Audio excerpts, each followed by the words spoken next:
Okay, thank you, John. I'll head right into the introduction, and I do want to encourage our next speaker to respond in a much more articulate and compelling fashion to all of the questions that were addressed to me.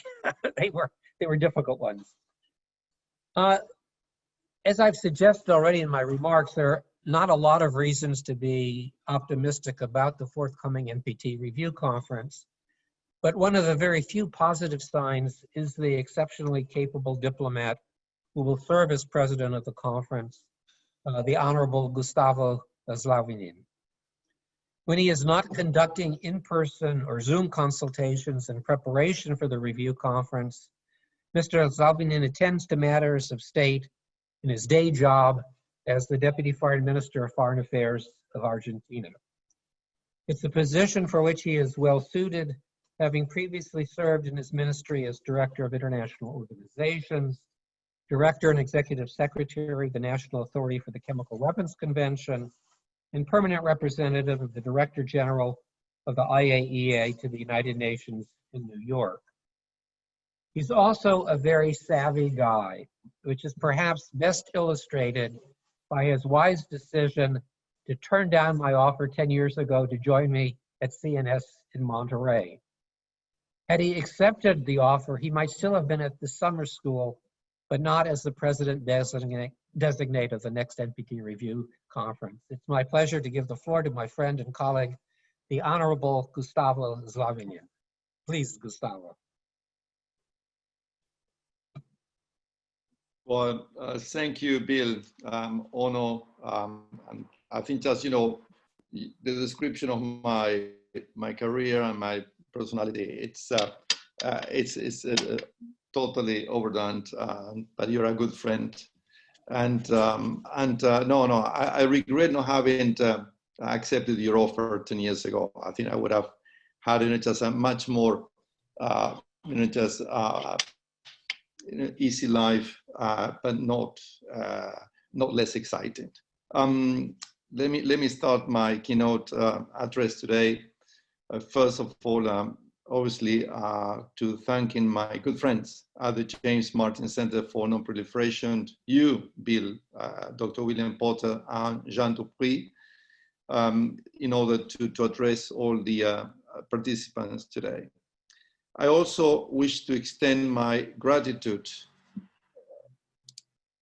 Thank you, I'm sorry for this. I also want to extend my gratitude to the Minister of Foreign Affairs of Mexico, as well as to the Instituto Matias Romano and OPANAL for the contributions to this program. I'm proud to be amongst such esteemed company. I believe that the class of 2020 of this summer school will benefit from the wisdom of some of the most experienced and influential thinkers in the nuclear disarmament and non-proliferation field. I also welcome the opportunity to speak to you all, distinguished participants, the future of diplomacy in my own region. It was some time ago that I was in your own shoes. While the COVID pandemic continues to upend societies, economies, and global health, not least in our region, the other threats we face as an international society have not lessened. In fact, when it comes to nuclear weapons, I think we can agree that they have worsened. Therefore, courses such as these remain vital to raising awareness and seeking solutions to the dangers posed by nuclear weapons. As we have heard today, together we in Latin America and the Caribbean have had an outsized impact on the issues that you will discuss in the coming days, and we continue to do so. Our region was the first to create its own nuclear weapon-free zone with the Treaty of Tlatelolco in 1968. OPANAL is a leading regional organization in the field. This example was later on followed by the establishment of other nuclear weapons-free zones in other parts of the planet, thus contributing to the long and difficult struggle towards the goal of a world free of these terrible weapons. Also, all Latin American and Caribbean countries are parties to the NPT, to the Treaty on the Non-Proliferation of Nuclear Weapons. and they actively participate in its review processes. They were also active players in the negotiations that led up to the adoption of the CTBT, the Comprehensive Nuclear Test Ban Treaty. On a sub-regional note, in 1991, Argentina and Brazil established a BAC, a bilateral agency for the accounting and control of nuclear materials in both countries, with reciprocal inspections to their nuclear facilities. This historical decision helped dissipate the mutual strategic distrust that had run between them for decades and allow for a closer cooperation in many areas. Also, both countries signed and ratified 25 years ago the quadripartite safeguards agreement with the International Atomic Energy Agency. And lastly, but not least, as you know, the current Director General of the IAEA, as we have seen him today, is also from our region, a fellow diplomat from Argentina and a good friend of mine.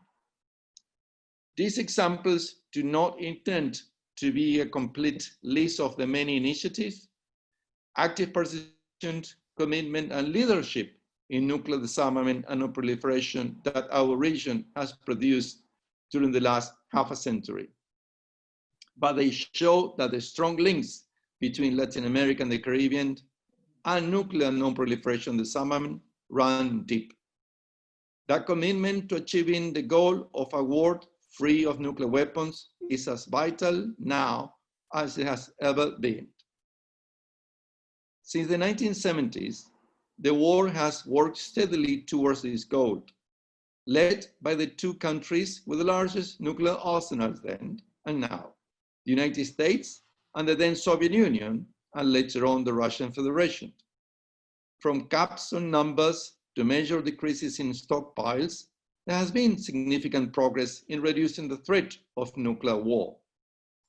In the lead up to and in decades following the end of the Cold War, we saw unparalleled cooperation between former adversaries and the entrenchment of global norms against the use, proliferation, and testing of nuclear weapons.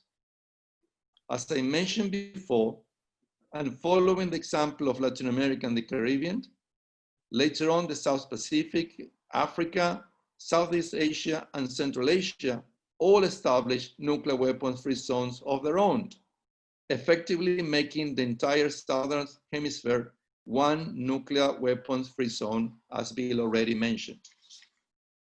Now, sadly, that progress has begun to stall in recent years, and lately it has taken a sharp U-turn.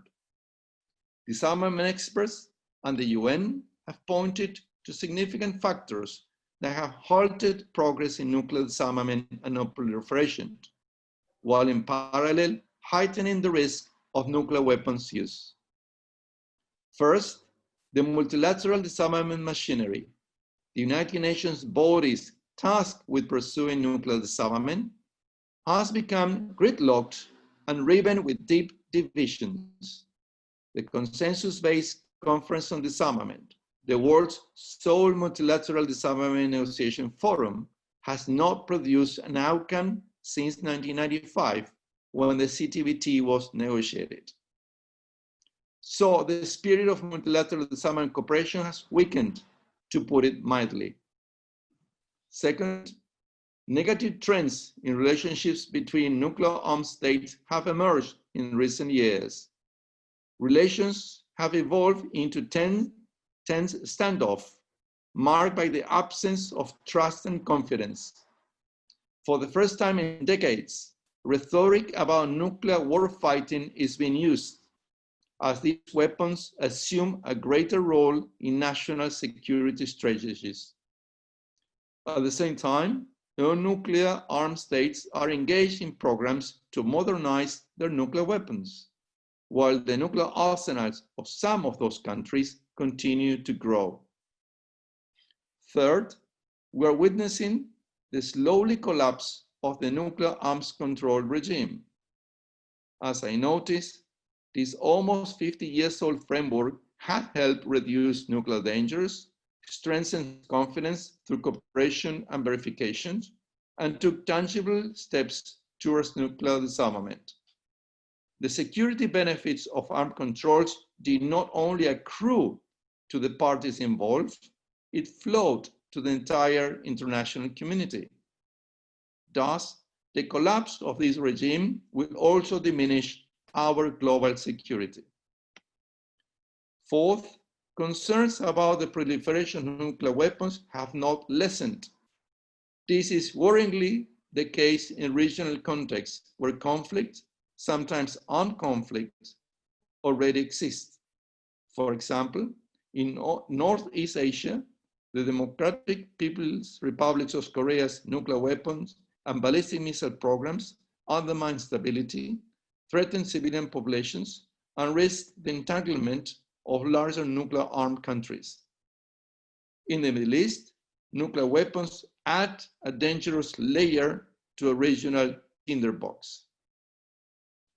Also, worrying developments such as nuclear hedging have emerged.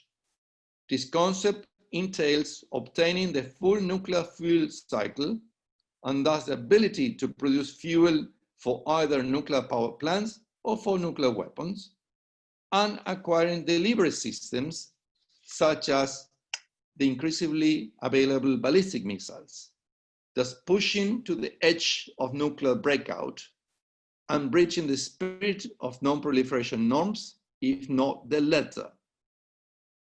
In parallel, advances in digital communications, such as the so-called dark web, and manufacturing, such as 3D printing, are also making it easier to evade non-proliferation measures, including by non-state actors.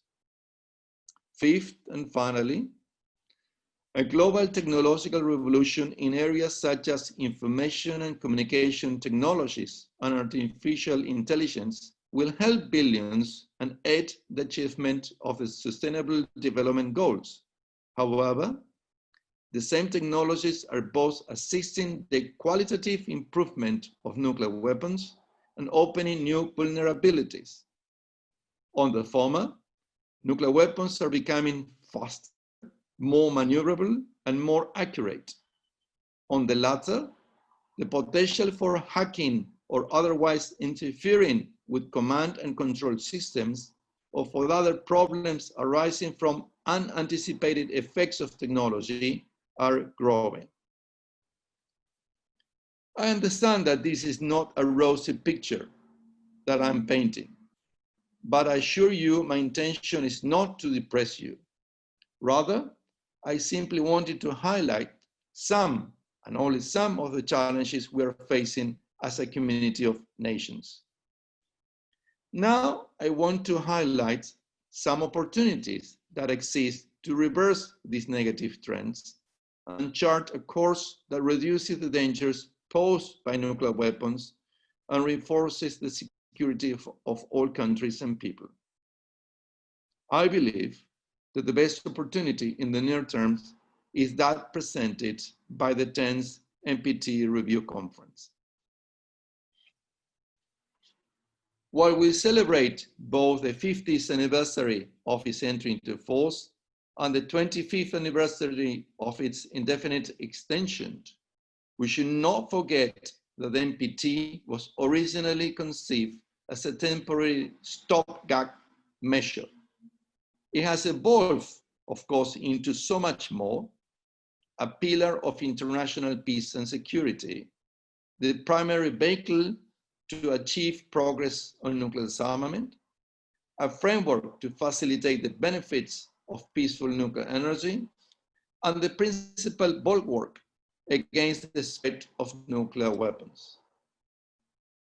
The NPT's success is predicated on several factors. First, it is the only treaty to contain legally binding disarmament commitments, including on 5 nuclear weapon states. Second, it has verifiable non-proliferation obligations. Third, it mandates the sharing of the benefits of nuclear science and technology. Fourth, its membership is nearly universal, meaning that these commitments and obligations are binding on the vast majority of countries. As a result of these factors, the 5-yearly NPT review cycle, consisting of 3 meetings of the preparatory committee and a review conference, has become the de facto forum for the strengthening of the overarching nuclear disarmament and non-proliferation regime.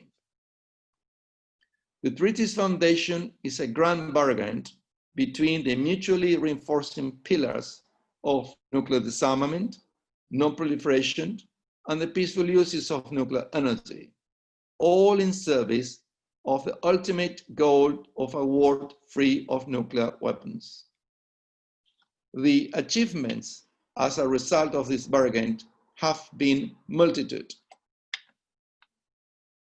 As Bill already mentioned, the consensus documents produced in 2000 and 2010, not to mention the 1995, obviously, contain commitments to improve transparency, reduce nuclear risks, and above all, an unequivocal undertaking by the nuclear weapons states to achieve the total elimination of the nuclear arsenals.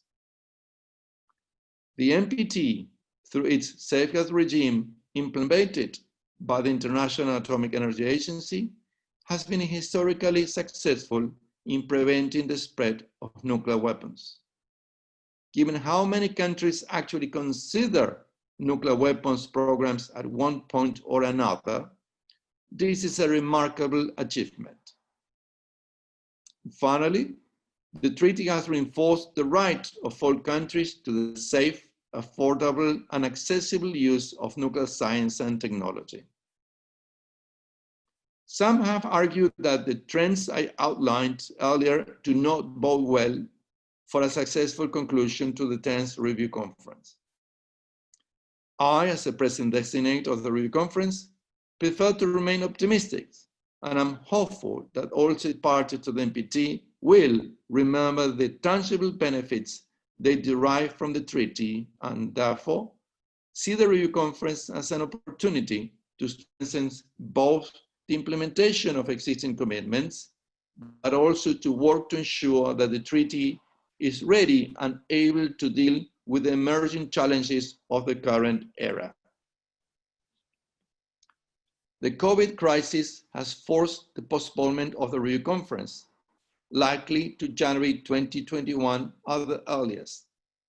But these too should be seen as an opportunity, or to use a sporting analogy, the extra time to seek to narrow divergences in positions, address tough questions, build common ground, and ensure state parties are able to hit the ground running whenever the conference is to be held.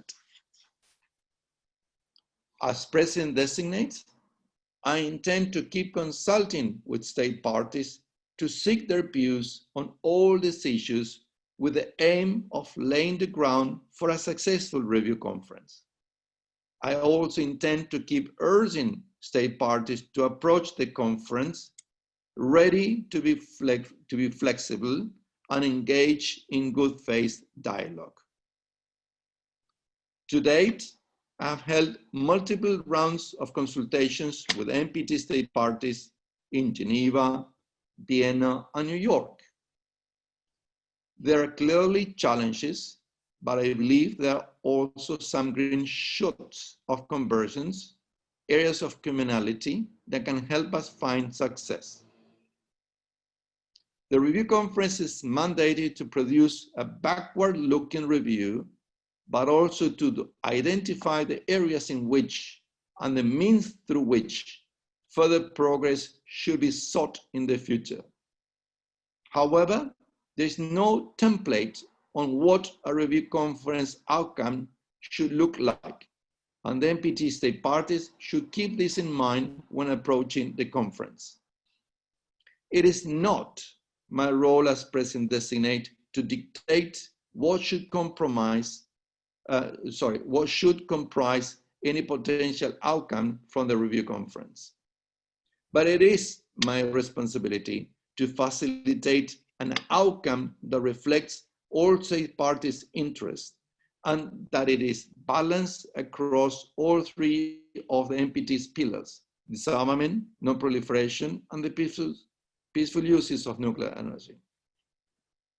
Now, I want to pause for a moment to focus on this last pillar, which is often overlooked or taken for granted. This is unfortunate because it ignores the very real development value that many state parties derive from nuclear science and technology, including in aiding the achievement of the Sustainable Development Goals. Nuclear science is driving advances in health, agriculture, water management, climate change, and environmental protection, advances that help some of the world's most vulnerable people. Strengthening, broadening, and ensuring access to these technologies should be a priority for the review conference, in my view. But it's also important to remember that the appropriately safeguarded access to the peaceful applications of nuclear technology was critical to ensuring support for the other pillars of the NPT. In addition to a balance across the pillars, there are several elements that a successful outcome should include, in my view. First, it must include practical ideas to strengthen implementation of each pillar in the near, medium, and long term. Second, it must build upon and reinforce the successful outcomes from 1995, 2000, and 2010, including the commitments made at those review conferences. And third, it must listen to the voices of a diverse range of stakeholders, because a plurality of views helps produce lasting results. This last point means providing equitable and meaningful participation for women, space for civil society to express their views, an opportunity for industry, the nuclear industry, to participate, and for the younger generation to have their say. This last part goes to you, dear participants of this summer school. The world around us is not of your making, but it will be your inheritance. You must take every opportunity that you can to influence and enact change. Many of you are so-called digital natives, born into the world of the internet. This gives you a different set of skills of that of my own generation, and one better suited to the split-second communications of our increasingly networked planet. I encourage you to use those skills to raise awareness about what you learned and you're going to learn during this course.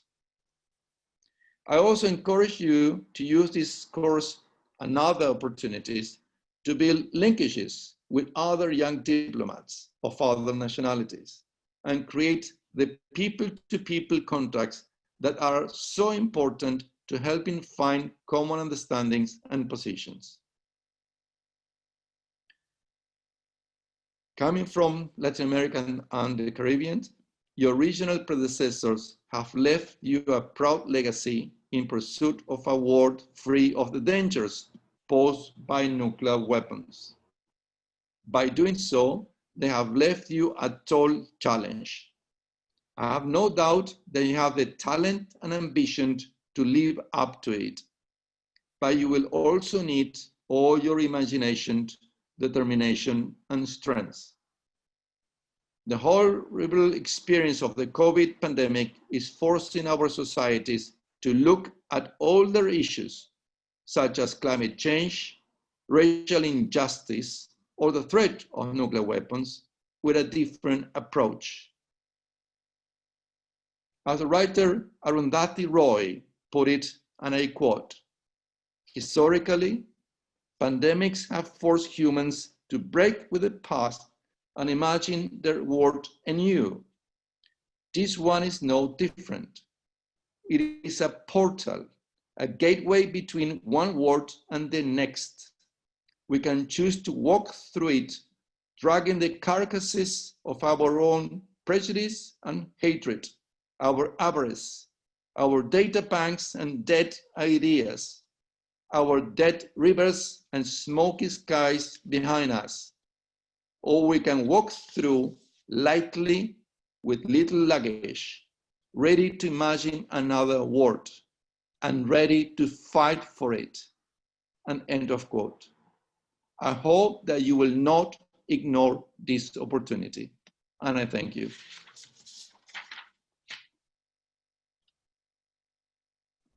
Thank you so much, Undersecretary and President-designate Zlauvinen. Those were very, I think, profound remarks, and also particularly near the end, very inspirational.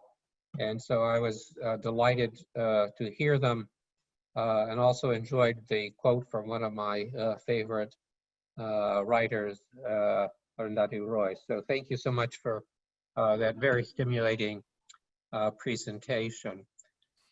Jean, I think you may be better positioned than am I to see the questions, and what I would suggest here is that perhaps let's let the young diplomats have first shot at our distinguished speaker. I may ask some other questions, but I don't want to take up time. So why don't we turn first to any of the participants who may have questions for our speaker. Thank you, Bill. There is one question here, and I will ask Pablo, who also asked a question earlier, if he wished to ask the question. Before I do so, Gustavo, if you could try just to click on the video button just to see if it'll come on now on the bottom of your screen, the little video camera. Yeah, John, I have done it so many times, and okay. Still, I don't know what is not working. I apologize for that. We don't know. I've tried with our IT folks, and that's what they recommended. Well, So it's better if they see a blank picture, you know, just instead of my face. I think. I will ask the speaker to talk. You have the floor, Pablo.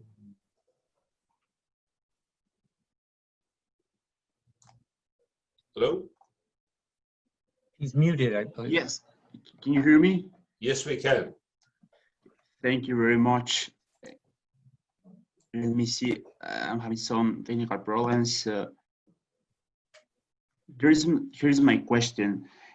One of the most common phrases that stalled the establishment of a Middle East nuclear weapon-free zone is the lack of pertinent conditions. So, what do you believe that those conditions are, and how could we overcome them? Thank you very much.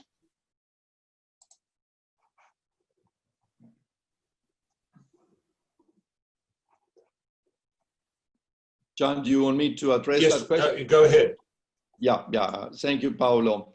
As Bill Potter already answered, it's not easy to predict, you know, just how the Middle East conflicts overall, and in particular the establishment of nuclear weapon-free zone in the Middle East may develop. When you see the news coming from the region, obviously one may think that the situation has not improved. Quite the contrary, over the past 5 years since the last review conference, unfortunately, we have not seen that improvement. Now, this doesn't mean that state parties in the region, but also from other regions that want to help those parties and non-state parties, obviously, in the Middle East region, work towards that goal, should continue working even if the conditions don't allow it. If ever we're going to be waiting for the best conditions to aim for our goals, then we will never have any initiative. It's like, you know, just, you know, always postponing getting married, you know, to have, you know, the best conditions, always, you know, just having the best salaries or buying or renting a nice apartment or even having children. There is never a good time to try to have children. You know, I think just, you know, this applies for the things, you know.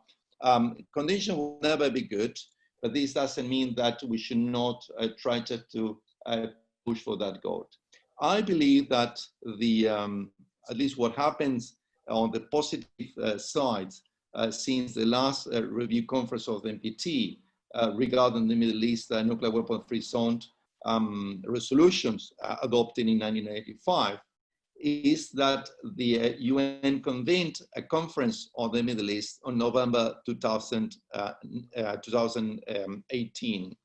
2019. And although, as Bill already mentioned, neither the US nor Israel participated in that conference, many countries, including Egypt and others from the regions, believe that it's a positive step towards the eventual establishment of a zone free of weapons of mass destruction, including nuclear weapons in the Middle East. So we shall see whether this, you know, but also I believe is a positive step. I could help, you know, just dealing with this very intricate and complex issue at the next review conference. During my consultation with the state parties, I've heard like 3 different opinions.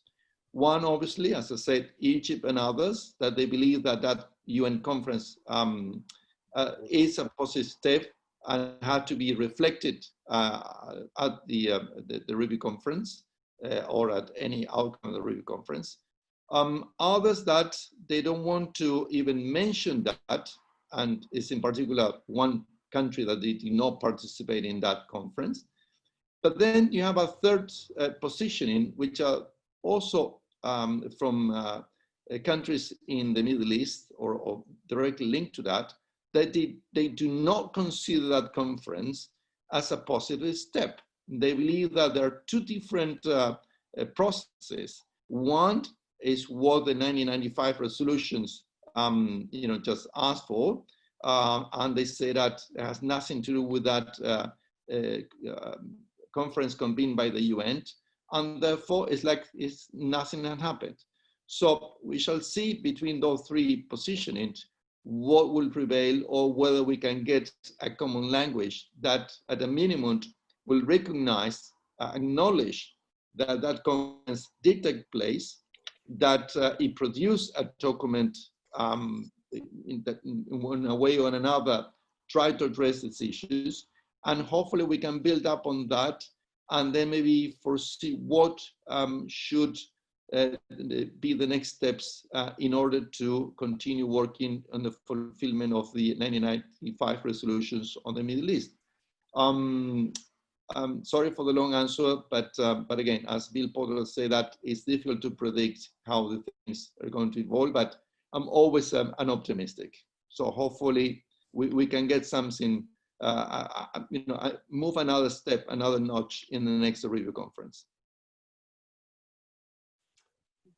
Bill, perhaps if you have a question to ask, Sure. to give some of the participants time to think about more questions. Sure. But let me a question that, or an issue that we haven't really talked about at all, is the initiative that the United States first raised publicly in 2019 at the PrepCom, was this idea of creating an environment for nuclear disarmament. I mean, most people attribute this, I think correctly, to Chris Ford, current Assistant Secretary and former head of the US delegation, who was trying to find some way, in my view, to have a discussion about nuclear disarmament, but one that also took account of the concerns of the nuclear weapon states about the impact of the security environment on what could be done with respect to disarmament. As you're aware, in July of last year, there was the first meeting of this parties interested in this topic, And it was a rather successful gathering in terms of at least the numbers. China and Russia agreed to attend.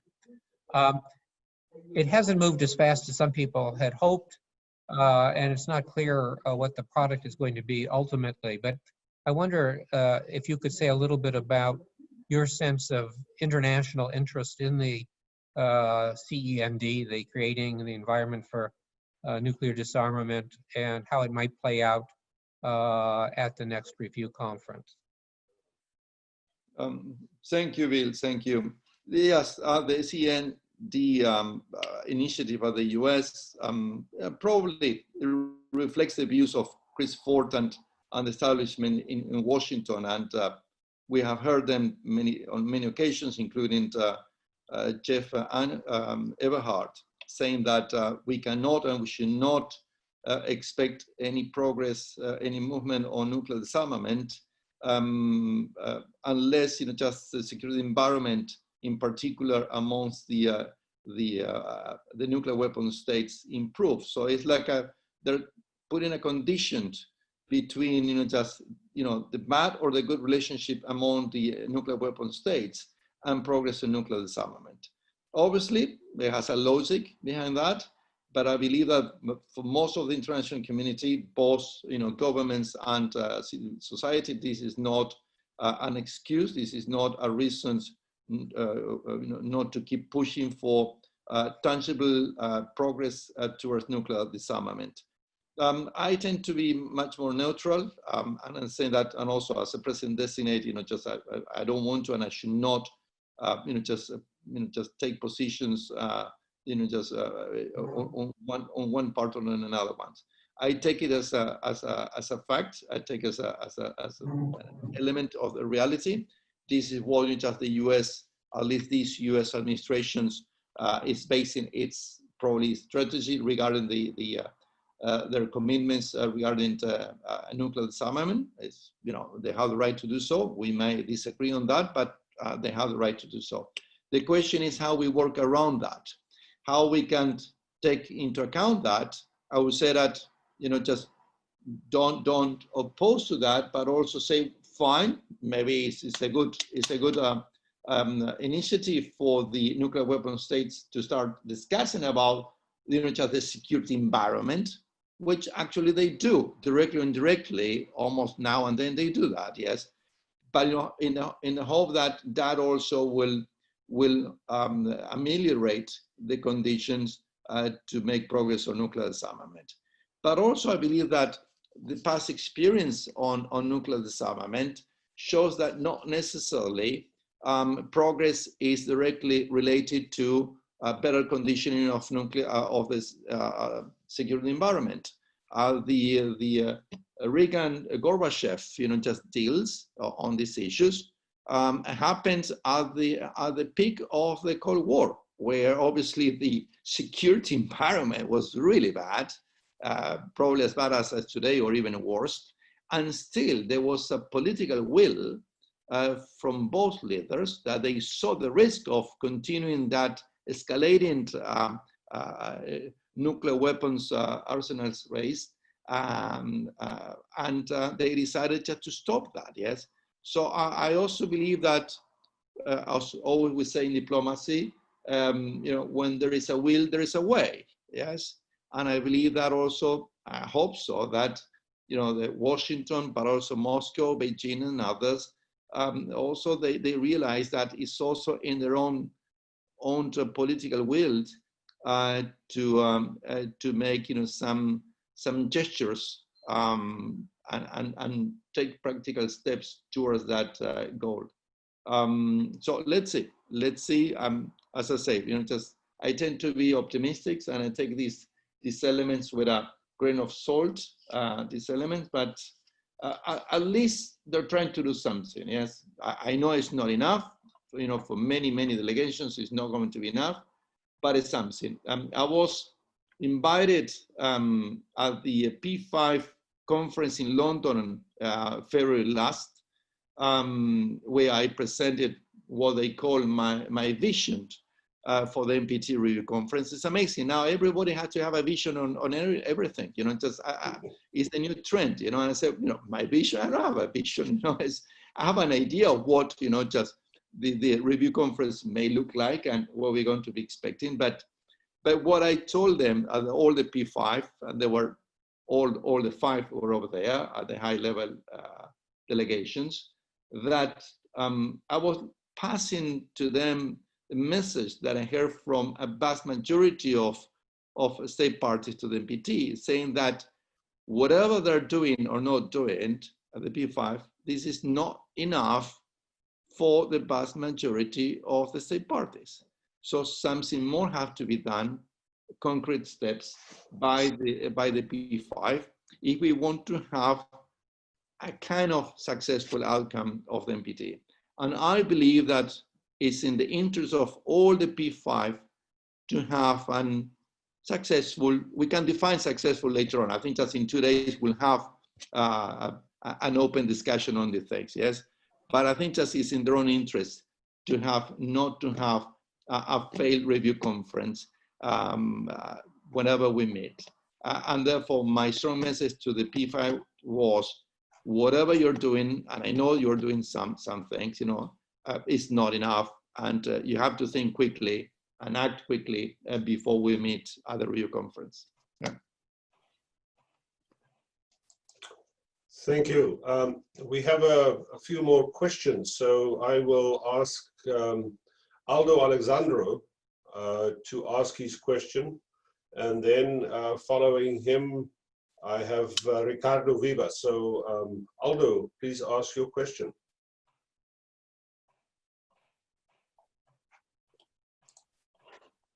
Aldo? You have to unmute your phone. Hi, I'm here. Can you hear me? Yes, we can. Thank you very much. First of all, I just wanted to join others that preceded me in the use of the floor for thanking with appreciation the Institute Matias Romero and the Secretariat of Foreign Affairs of Mexico for this opportunity. Very briefly, I'm just a newcomer in this realm, and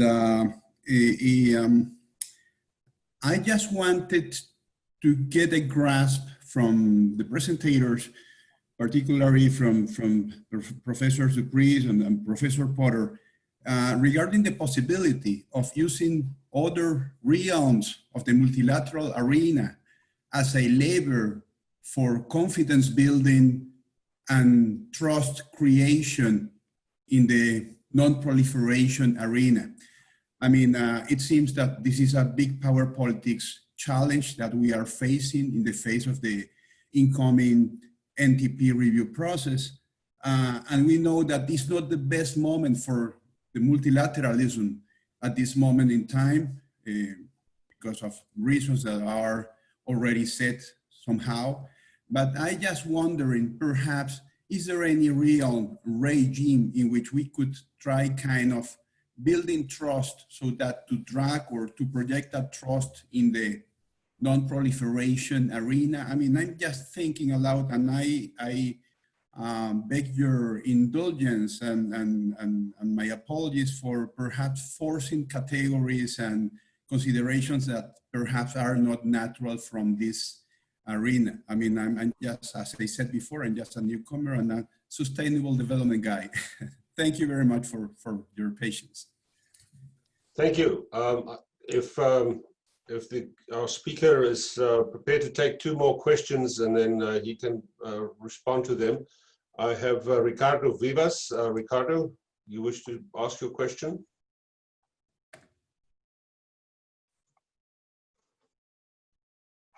Hear me? Hello? Yes, we can hear you. Go ahead.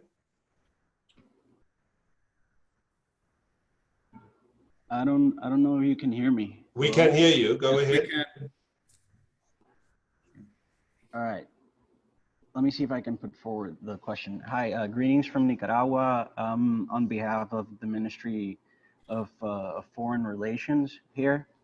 And I also wanted to thank you for this opportunity. I'm very new to the subject, and I currently have some interest on on the advancements on nuclear energy and what this means for society.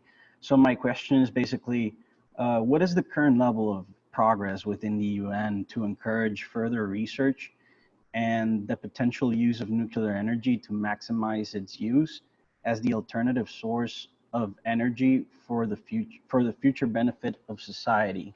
And an example of what I speak of is well, the CERN's nuclear fusion project that's been going on for some time now. I was curious about this in general.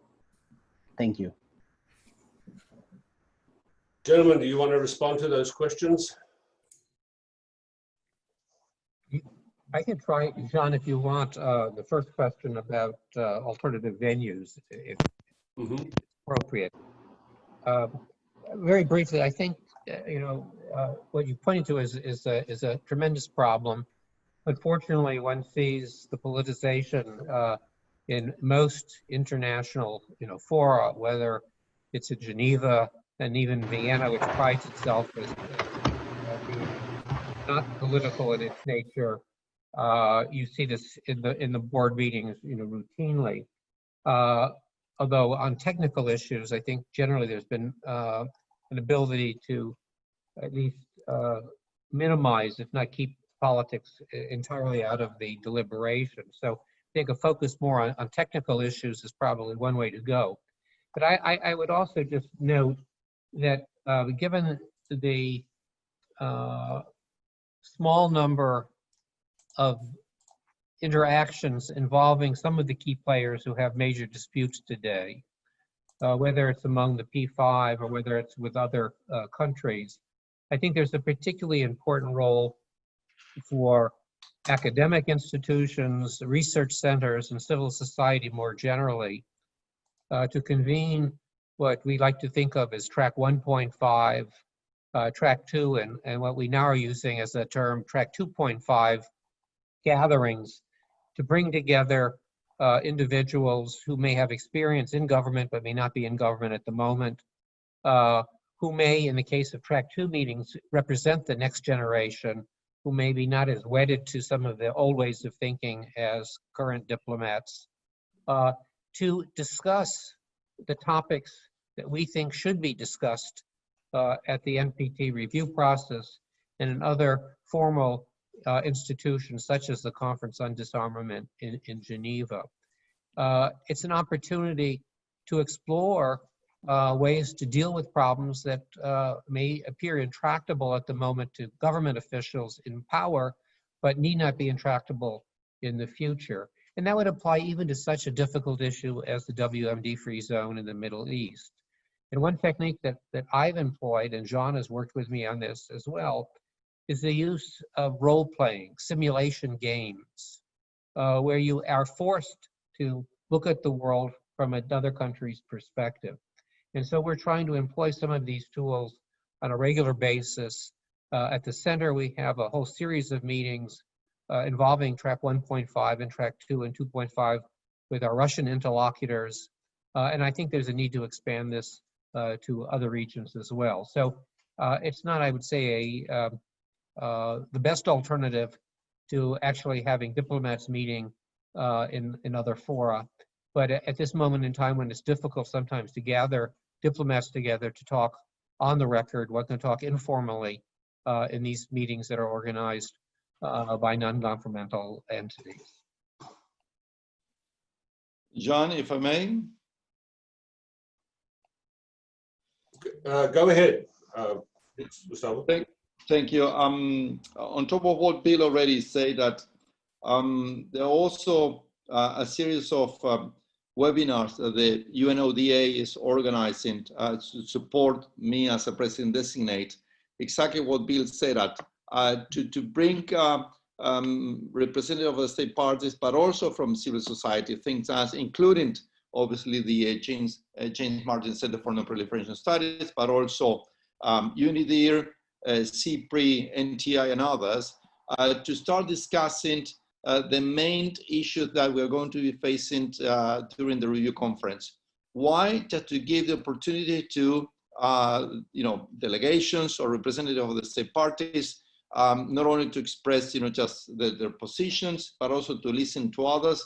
Of course, this is not in no way replacing negotiations, obviously. This is like a pre-negotiations phase. But I believe that, as I said in my presentation, the postponement of the review conference should also give us an opportunity to use these times best on how we can find common ground, or at least to identify where the problems may lie during the review conference. So I really appreciated of the initiative by UNODA, but also I'm asking the state parties to the government to organize similar webinars by themselves, in the sense that I'm ready to participate. One could be, for example, on the Middle East nuclear weapon-free zone issue. If just a government from that region would like to organize a webinar on that, it would be very encouraging. And we can discuss on obviously how further progress on nuclear disarmament could be. Also, I think so the NTI is looking into that.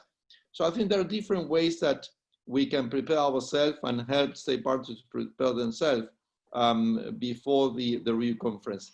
Now, specifically to the question that Aldo said that, and of course there is an interlink between other disarmament fora and the review conference. And obviously the most direct link is with the IAEA, because obviously the IAEA has the role and responsibility to implement the safeguards that NPT mandates on all state parties, but also because it's the one channel for cooperations and peaceful uses.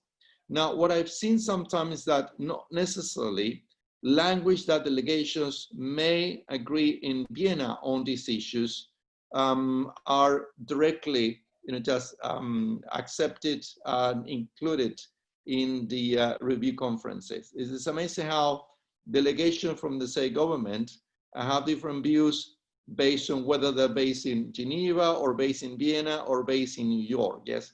So that's a bit tricky, because maybe at the review conference, we're going to be having the same long conversations and discussions that delegation from Vienna may have had already on those issues in Vienna, and we have to start anew. It's unfortunate. Just I would prefer to have directly that language already adopted in Vienna and included in our discussions in at the review conference. But that's the nature of the game.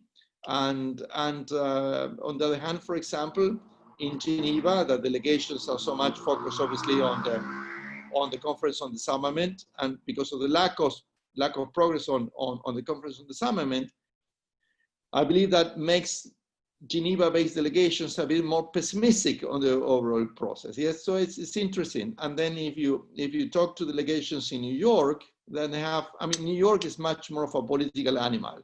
I was based in New York twice. I was based in Vienna once, and I traveled to Geneva on many occasions. So I believe I know delegations and how delegations in the three different capitals behave, even from the state government, my own government, for example. So at the end of the day, we have to wait and see for the review conference how these issues are going to evolve.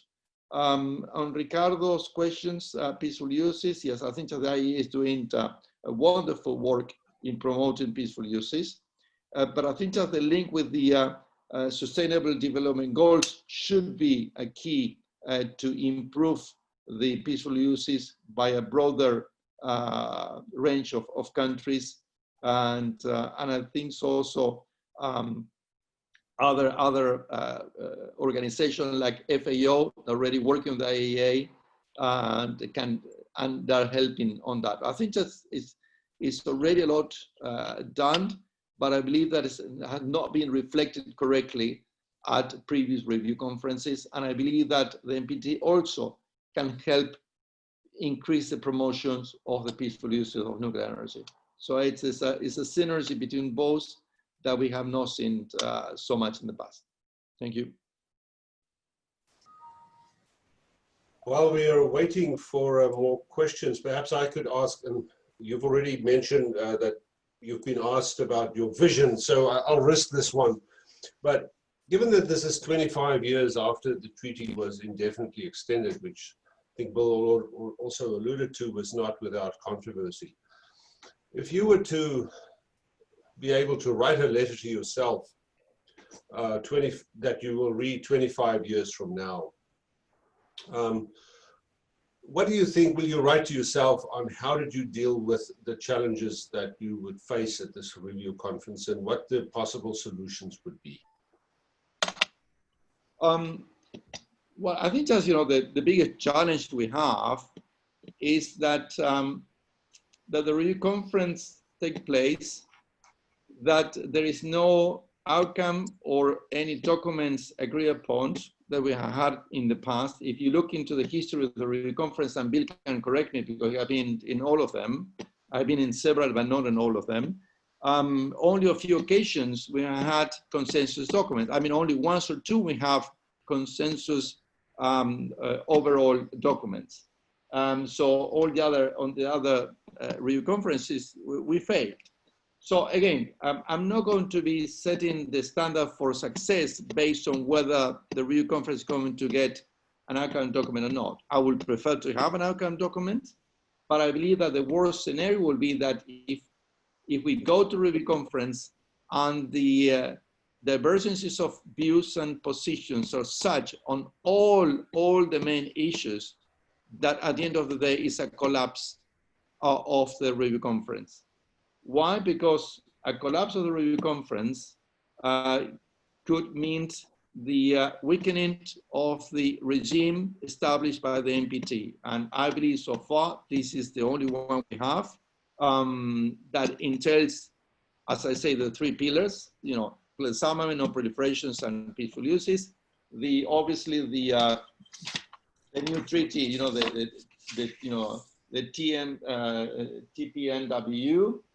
It's focused on the total abolition of nuclear weapons, but doesn't deal with non-proliferation, doesn't deal with peaceful uses. So the NPT is the only one, as I mentioned in my presentation. So the erosion of the NPT regime, I believe there will be just bad for the international community. So I think that what we have to get at the review conference, it's at least, it's a minimum, a recognition that the treaty is still relevant 50 years after it entry into force. That is an instrument that, albeit imperfect and unbalanced, is the only one we have so far that includes nuclear weapon states and non-nuclear weapon states that deal with the three pillars, and that obviously have to be improved. And hopefully there will be at least a consensus that the parties have to continue working together to how best implement obligations. I think I'm going to explain a bit more on Wednesday, but I believe that it's a difference between the obligations under the treaty and the implementation by state parties of those obligations. We may disagree on the level of implementations, yes, but we should not disagree on the obligations themselves. And that, some governments obviously are going after the first part, which is more dangerous than the second one. I mean, both are important equation, but I think just, in abstract, I wanted to make a distinction between both things.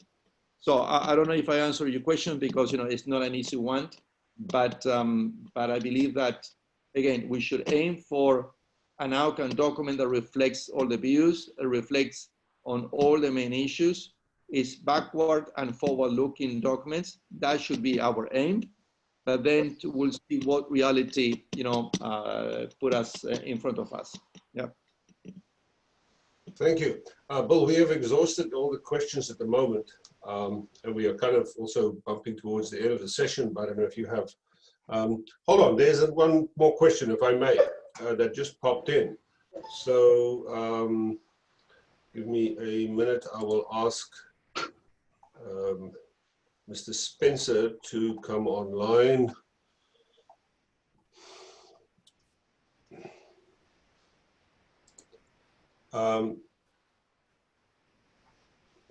If Spencer, you have the floor, can you hear us?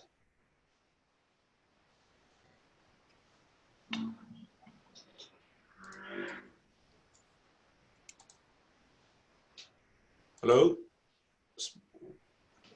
Right, I will ask the question on his behalf. How important is it to empower youth and respond to their interest in being more vigilant on any issue of nuclear disarmament and to include them more in these important matters? Very pertinent question. Yes, indeed. May I? Yes, please. Yeah, I fully agree with that. And this is a part of what I say, my vision, or at least my plan.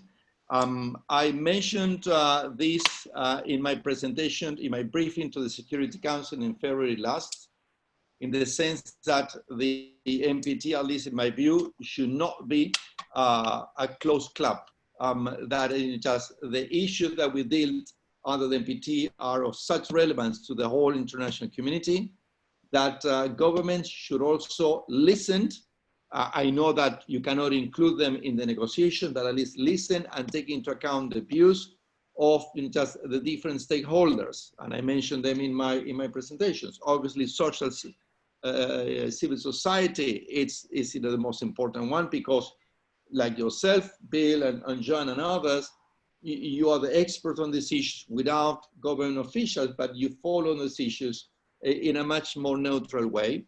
But also we have to listen from the industry. We have to have a much more just gender approach, see just how the better involvement and participation by women can also have an effect on that. And last but not least, just the next generation's participations. That's why I have asked UNODA and BASIC, which is the think tank based in London, to organize a forum during the review conference, focus on the next generations and the NPT. I think that they're going to be organizing a webinar soon on these issues, and hopefully during the event, during the review conference, they can produce a document, they can pass it on to me as a president designate, and then I will try to obviously to present it to the state parties. The South Koreans also have, I think that traditionally have tabled resolutions at the UN General Assembly on exactly on educations and youth on disarmament issues. And I believe that also they're on board on this initiative. I believe that an Argentine lady from a think tank in Buenos Aires, she just established a first network of youth and disarmament, and she's running some like webinars by herself. So I think that there are many initiatives around over there that can be useful, at least for the governments to listen, the views of the new generations, the next generations, that because you, young diplomats, are going to be the ones in 10 years from now, 15 years from now, 20 years from now, whoever knows, that are going to be in high positions and dealing with these issues. So I think it's important you start expressing your views, but first, just getting involved and learning all these issues and making your own views and ideas and expressing them, as I said in my presentation. So it's a very, very good question. So thank you very much. And it's something that I fully support. Well, that I think was a very befitting way to end this session on a high note. And I will also recall what you said in your presentation, that it is not the making of the younger generation, especially the diplomats that are with us here, but it will be their task as they inherit the problems to solve them. So, Bill, are you still online? I'm online.